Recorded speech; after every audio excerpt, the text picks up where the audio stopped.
Nick Walker makes a big, bold statement on his podcast the other day, stating that he believes it's going to be him and Derek as the final two at the Olympia this year.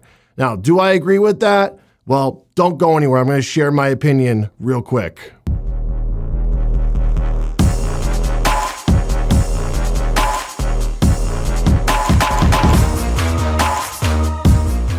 Guys, don't forget to go to oldschoolabs.com and pick up your favorite products using my code NICKBS, and you guys can pick up Nitro 3D or Natty. Let's talk about what Nick Walker had to say. So Nick is very confident going into this year's Olympia, and rightfully so. He has his coach, Matt Jensen, back in the driver's seat, controlling his entire offseason. Nick is putting on really quality muscle all offseason. Did you guys notice he's not getting up to 300 pounds? He's not over 300 pounds. He's close, but he's not 300 pounds. You could tell he's very, very focused this offseason on staying in shape and staying on point. And they already kicked off their prep for the Olympia. Nick is hungry for that top two placing. And I do truly believe it's going to come down to him and Derek. I think Nick matches up really well with Hottie and Derek. You could have had Nick in second or first last year. That's how good he looked. And rightfully so, he moved up from fifth to third. It was still a huge improvement. Now this year, I don't see Nick moving out of that top three. I don't see the top three even changing. I told you guys this a couple months ago, and I still believe it's going to be Hottie, Derek, and Nick battling it out for the top gun spot at the Olympia. I think Nick is going to really bring a hard-hitting package this year because his back's getting better, his quads are getting better, and that's that. Once Nick is able to bring them up a little bit more so the judges reward him, Nick's going to be really, really difficult to beat. He has all the muscle, he brings the best conditioning, and he's just got to bring up those body parts a little bit so that the judges give him the nod for that first place.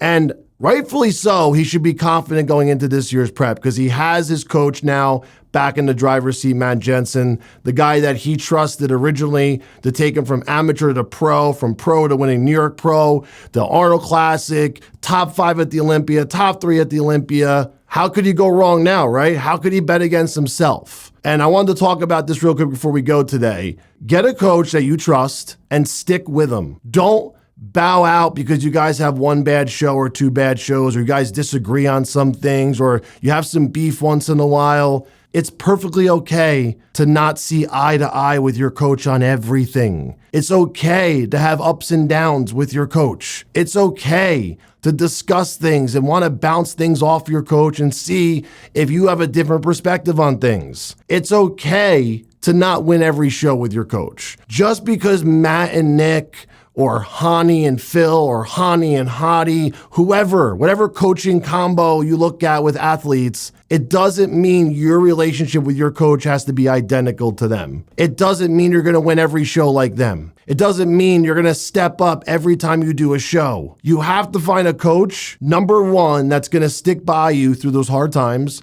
that's going to stick by you when you win, when you lose. He's not going to throw you under the bus when you lose. You'll really get a good idea of how much your coach cares when you're not winning and when you're grinding to the top. Of course, the coach is going to be nice to you when you're the hot commodity. Everyone wants to coach you. You're the next good bodybuilder coming up. Let's see what happens when you're not that guy and how the coach treats you. Let's see how nice that coach is then. Find a coach that's going to stick with you, work with you, negotiate with you, discuss things with you, bounce ideas off with you, communicate with you. You need a coach that's going to believe in you before you believe in yourself. He's got to see the vision before you even do in order for this to work. If he doesn't see the vision, what are you guys working towards?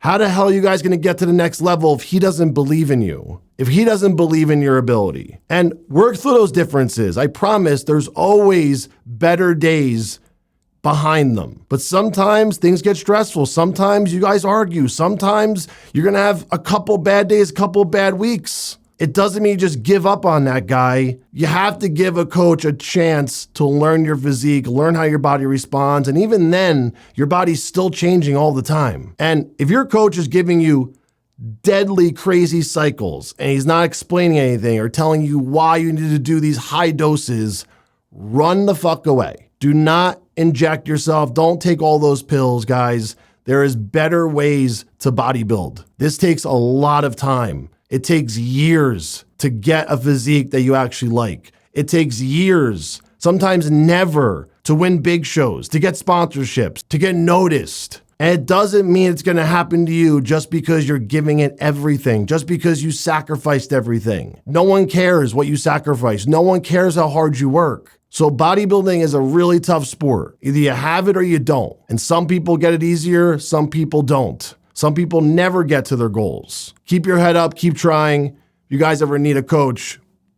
you know where to find me. See you soon.